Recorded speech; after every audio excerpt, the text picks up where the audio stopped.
Ezekiel 37.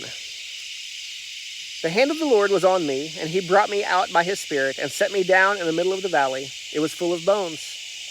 He led me all around them. There were a great many of them on the surface of the valley, and they were very dry. Then he said to me, Son of man, can these bones live? I replied, Lord God, only you know. He said to me, Prophesy concerning these bones, and say to them, Dry bones, hear the word of the Lord. This is what the Lord God says to these bones. I will cause breath to enter you, and you will live. I will put tendons on you, make flesh grow on you, and cover you with skin. I will put breath in you so that you come to life. Then you will know that I am the Lord. So I prophesied as I had been commanded. While I was prophesying, there was a noise, a rattling sound, and the bones came together, bone to bone. As I looked, tendons appeared on them, flesh grew, and skin covered them, but there was no breath in them. He said to me, Prophesy to the breath. Prophesy, Son of man, say to it, This is what the Lord God says, Breathe, come from the four winds and breathe into these slain, so that they may live. So I prophesied as he commanded me. The breath entered them, and they came to life and stood on their feet, a vast army.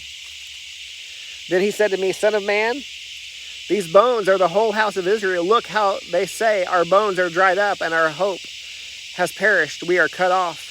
Therefore prophesy and say to them, This is what the Lord God says. I am going to open your graves and bring you up from them, my people, and lead you into the land of Israel.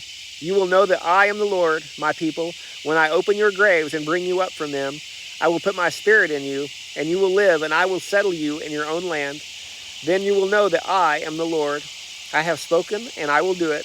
This is the declaration of the Lord. The word of the Lord came to me, Son of man, take a single stick and write on it, belonging to Judah and the Israelites associated with him. Then take another stick and write on it, belonging to Joseph, the stick of Ephraim, and all the house of Israel associated with them. Then join them together into a single stick, so that they become one in your hand. When your people ask you, Won't you explain to us what you mean by these things? Tell them, This is what the Lord God says. I am going to take the stick of Joseph, which is in the hand of Ephraim, and the tribes of Israel associated with him, and put them together with the stick of Judah. I will make them into a single stick, so that they become one in my hand. When the sticks you have written on are in your hand and in full view of the people, tell them, This is what the Lord God says. I am going to take the Israelites out of the nations where they have gone. I will gather them from all around and bring them into their own land.